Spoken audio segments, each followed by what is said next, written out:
शिवसैनिकांना भेटतोय, कारण अनेक जणांना असं वाटतंय ते तुम्ही खाली बसा ना, कॅमेरा ऑन करा, तुम्ही काय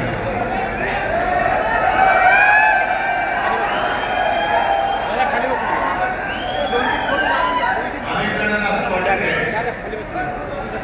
की 2-5 खासदार फोडले, 25-30 खासदार फोडले म्हणजे शिवसेना संपली. त्यामुळे मला कळलंच नाही की शिवसेना म्हणजे कट्टर कडवट शिवसैनिक, निवडून आलेले लोकप्रतिनिधी हा वेगळा भाग आहे. आम्ही ज्यांना निवडून दिलं त्या लोकांनी त्यांना मोठं केलं.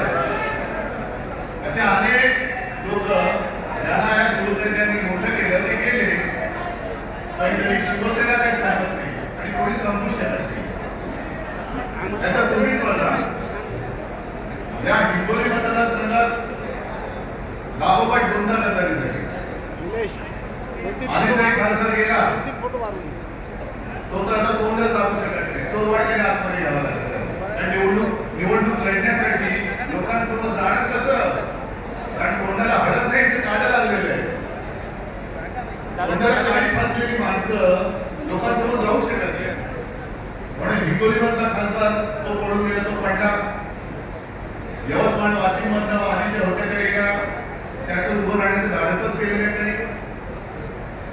जे ज्यांनी विशेषतः परभणी आणि हिंगोली इतिहासच असा आहे की पहिल्यापासून कोणी कुठला इकडचा तिकडे गेला तरी इथला मतदार आणि शिवसैनिक हा कायम शिवसेनेसोबत राहिले. गद्दारांसोबत आणि जी मिंदे सेना आहे, नमक हराम हा शब्द मी वापरतोय, कारण ज्यांनी त्यांच्यावरती उपकार केले ते तुम्ही सगळे जण. त्या उपकारांची जाणीव न ठेवता त्यांच्याशी दगाबाजी करणारे मिंद्या सगळे नमक हराम खोर आहेत. काय बाकी ठेवलं होतं यांना? आता संजय तुम्ही म्हणताय, पण कदाचित त्यांच्याकडे जास्त माहिती असेल, कारण 4 वर्षापूर्वी रेट आमदाराचा 50 कोटी होता. यांचा किती असेल आता माहित नाही मला. म्हणजे स्वतः खोट्यासाठी खोक्यात गेलेले आहेत, त्यांनी आपल्याला धोका दिलेला आहे. तरी अनेक जण मला तेव्हा सांगत होते की उद्धवजी यांना देऊ नका, फुटलेल्या फुटणार. म्हटलं नाही, असं कसं, आपला आमदार होता, कट्टर राहिलेला आहे, एवढी फाटक झाली तरी सोबत आहे, नाही फुटायचं. पण नाही मला साहेब तुम्ही येऊन तेव्हा हाच फुटता. आणि आता नुसता फुटलाच नाही तर माझ्या कानावर की यांनी गद्दारांचं नेतृत्व केलं. असा हा गद्दारांचा गद्दार. बरं, विश्वास ठेवायचा नाही कसा? मी यवतमाळ वाशिम मध्ये गेलो होतो, तिथल्या खासदारांनी काय सांगितलं होतं, जेव्हा मी 1-2 आठवड्यापूर्वी खासदारांची बैठक बोलवली होती घरी, तर 3 खासदार होते लोकसभेचे, आपले अनिल देसाई, अरविंद सावंत आणि आपले संजय राऊत. बाकीचे सगळे ऑनलाईन हल्ली ती सोय झालेली आहे, व्हिडिओ कॉन्फरन्स. त्याच्यामध्ये यवतमाळचे खासदार होते, त्यांनी मला आदल्या दिवशी फोन केला. मला वाटलं उद्धवजी काय करू, म्हटलं काय करायचं, यायचंय ना? नाही म्हणे, माझ्या मुलीला बघायला पाहुणे येणार आहेत, सोयरीक जुळवायची. मग काय करू? आता आपलं काय केलं, तुम्ही काय सांगाल? यावरून सांगाल त्या सोयरीक सोडून या. आता मला काय माहित, मुलीच्या ऐवजी यांची सोयरीक जुळवत होते. यांचा भाव करत होता किती खोके, आणि काय म्हणत होते, आम्ही सगळे साहेब तुमच्या सोबत आहोत. इथला तर एवढा हरामखोर, पोराला तिकीट घेतलं आणि मला सांगितलं साहेब याला अपक्ष उभा करतो. म्हटलं अपक्ष मग महाविकास आघाडी कशी मतं देणार? नाही साहेब, आपलाच पोरगा आहे ना, कुठे जाणार? चला, ठेवला विश्वास. बरं, एवढं करून थांबला नाही, उद्या मतदार नाही. आजच्या दिवशी नारायण फोन करून मला सांगतो की उद्धवजी जरा ज्या तुम्ही फोन केला तर आपल्याला मतं भेटली. म्हटलं बरं, ते पण केलं. आणि मग ज्योती मला विचारतोय, आपल्या इथल्या जिल्हा प्रमुखाला विचारतो, तरी साहेब का तोसला गायबच आहे. एवढा किती नाटक, किती खोटारडा की विश्वास म्हणजे कोणाचा अविश्वास कोणाला वाटू पण जरा बघा उद्याच्या याला मतदान मिळालं. एवढा नालायकपणा याच्या रक्तामध्ये फिरलेला आहे, एवढी गद्दारी त्याच्या रक्तात फिरली. मला तर लाज वाटते की अशी गद्दार माणसं, ही माझी चूक आहे म्हणून मी तुमची माफी मागतो की मी हे बुजवून उभं केलं होतं. हे बुजवलं होतं म्हणजे अक्षरशः निलावात जशी उभी राहतात तशी ही त्यांना काय शब्द वापरायचे तो वापरा. कारण हल्ली शिवीगाळी, एका मुंबईच्या खासदार पत्रकारांना शिवीगाळी कहत झालं. ही सगळी लोक बुरखा घालून आपल्या पावलत होती, वाघाचं कातड पांघरलेले लांडगे होते, कोल्हे होते, गाढवं होती. त्यांना आपण काय प्रेमाने डोक्यावरती घेतलं होतं. पण त्या लायकीची माणसं नाही नव्हतीच. आणि जो परभणीचा इतिहास आहे, जो हिंगोलीचा इतिहास आहे, तोच मला परत तिकडे पाहिजे. जो जो गेला तो संपला. तो या राजकारणातून बाद झाला की पूर्ण बादच झाला तर बादच झाला. आजपासून तुम्ही सगळे खासदार आहात आणि या हिंगोलीची जबाबदारी मी तुमच्यावर सोपवतोय. विकास निधी म्हणजे कसला की एक लगेच हल्ली काय झाले, या मोबाईलवरनं एवढे काही जग जवळ पण आले आणि सगळ्यांच्या अडचणी पण वाढल्या. नको ते वेळेला, नको ते फोटो, नको ते रील सगळीकडे जातात. तसं यांचं एक रील फिरतंय. विमानात बसलेले, कुठून आणला पैसा? चार्टर्ड विमान. तुम्ही दादा कधीतरी विमानतळ पाहिले का? माझा शेतकरी जो त्याला म्हणजे मराठवाड्यातला शेतकरी लातूरचा, ज्याच्याकडे बैल नाही, पत्नीला नांगराला जोडून तो शेती करतोय आणि हे विकास करायला नानायक लोक तिकडे जात आहेत. का? ते शेतकऱ्याचा पहिला विकास. नांगराला बैल नाहीये, सगळं गहाण टाकलेलं आहे, शेतजमीन गहाण टाकलेली आहे. खतं खरेदी करायला पैसे नाही, बियाणं करायला पैसे नाहीये. मोदी बाबांचं ठीक आहे, मोदी बाबा सांगतात खतं वापरू नका, सोनं खरेदी करू नका. अरे सोनं खरेदी करण्याची ताकदच तुम्ही ठेवलेली नाही माझ्या देशातल्या नागरिकांची. कसं करणार सोनं खरेदी? पण सोनं खरेदी करू नका, आमदार खासदार खरेदी करा. आमदार खासदारांचा भाव सोन्यापेक्षा स्वस्त झाला की काय?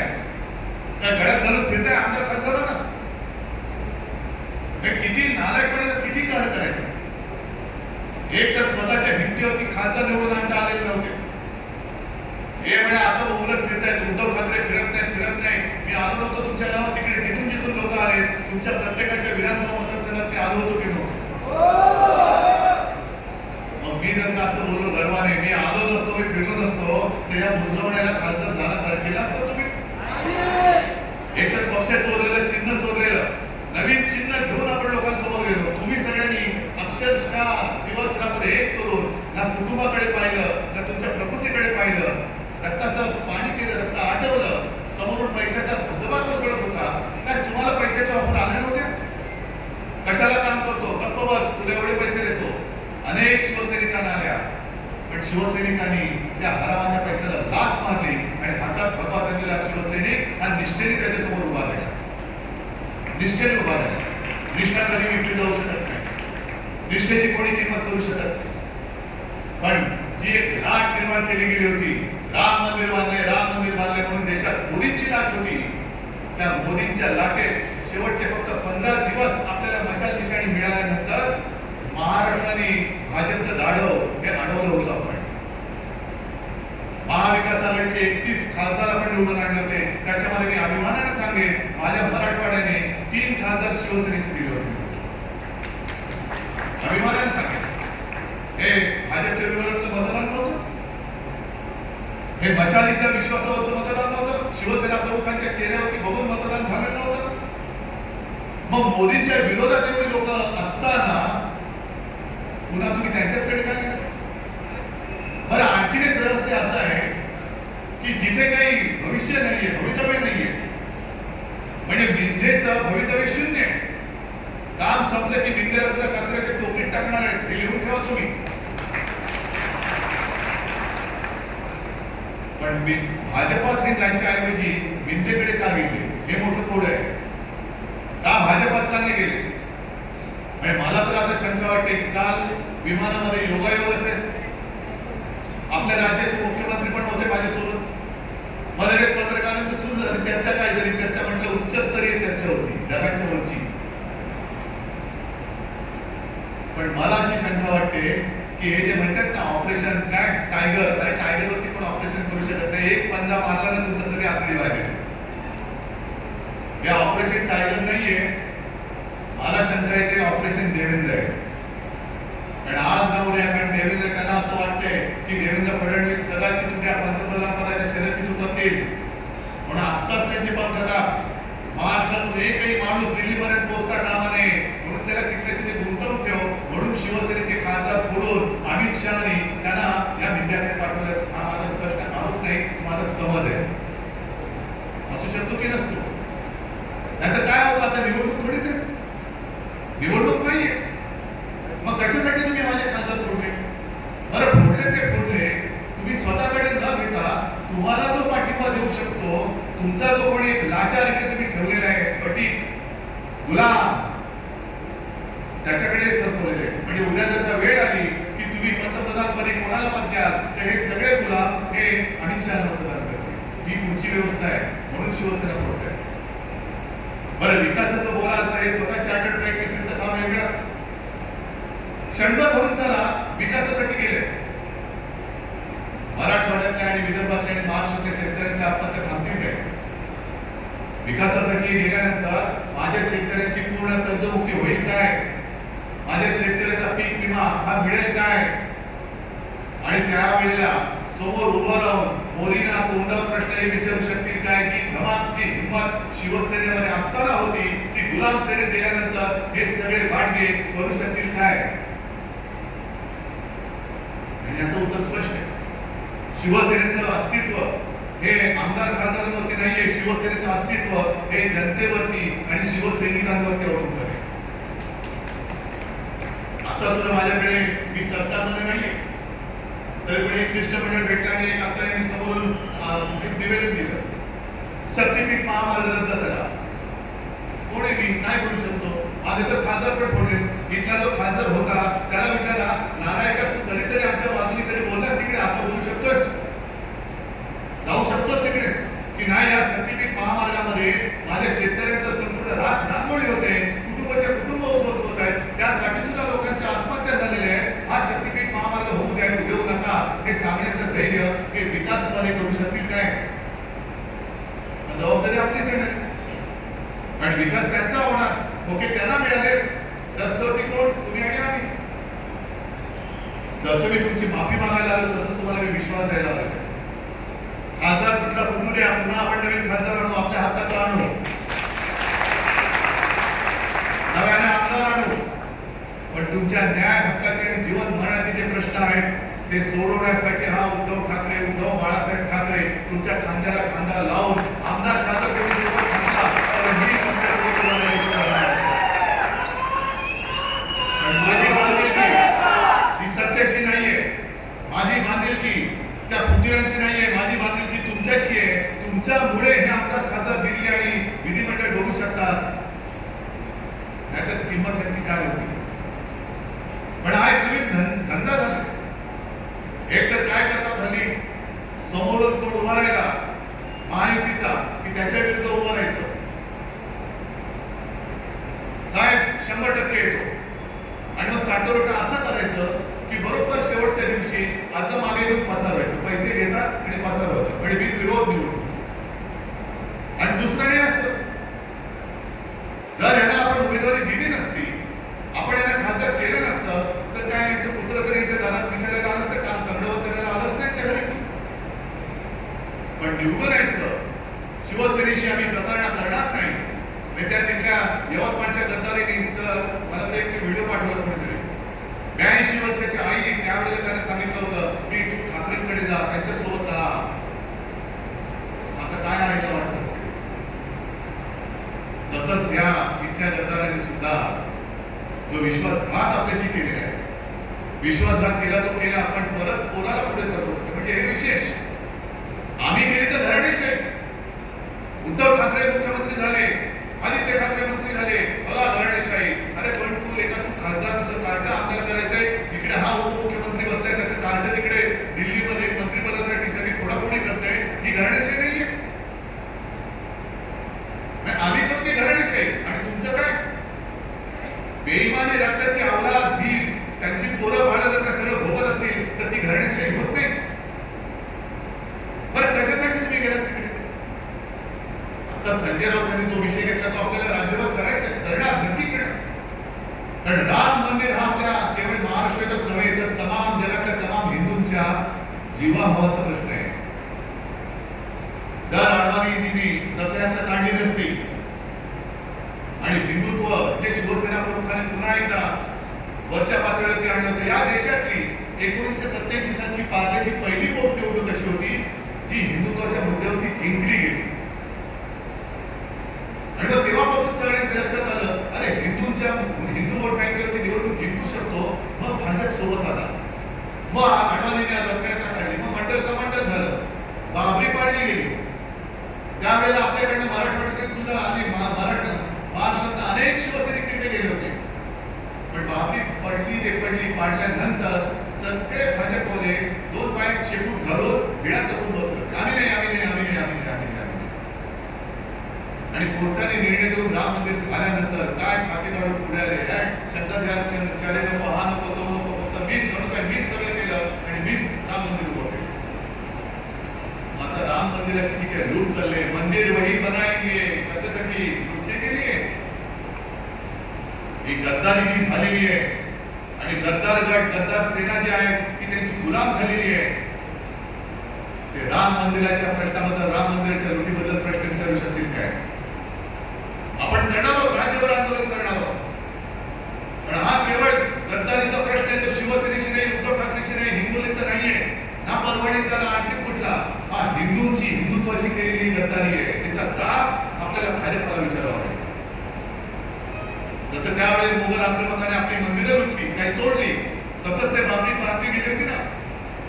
मग त्यावेळेला मुघलांनी जर आपली मंदिरं लुटली म्हणून आपण त्यांना शिव्या घालत असू, तर आता तुमचे जे काही चेले चपाटे राम मंदिर लुटतायत त्यांच्यावरती कारवाई आजपर्यंत का केली नाही?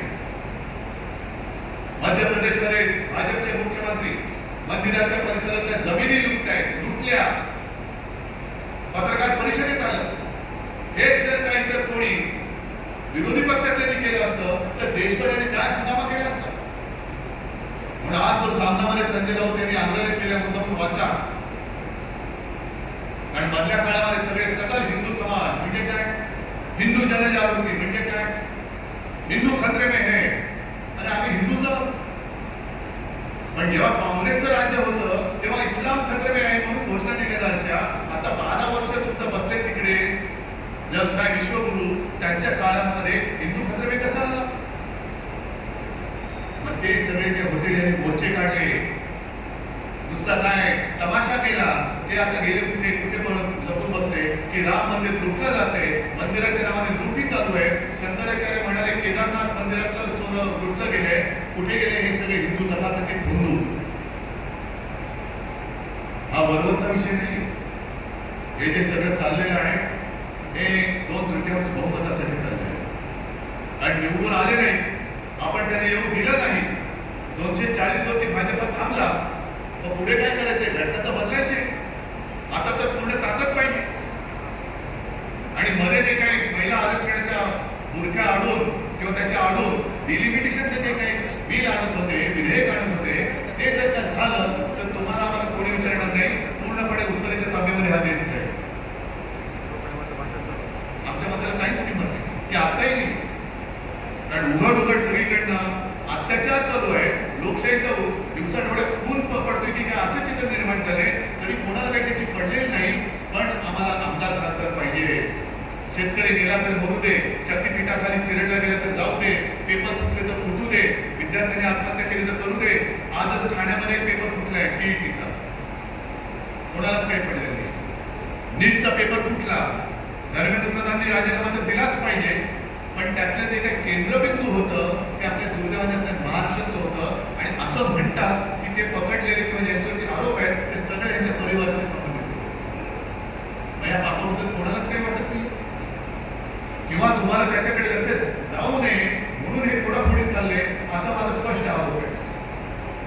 का मला परत शिवसेनेचा खासदार पाहिजे, का मला परत शिवसेनेचा आमदार पाहिजे? होय, मला शिवसेनेची सत्ता पाहिजे. कारण ज्यांचा विश्वास माझ्या शिवसेनेवर आहे त्यांना न्याय देण्यासाठी, म्हणून मला परत सत्ता पाहिजे. त्यावेळेला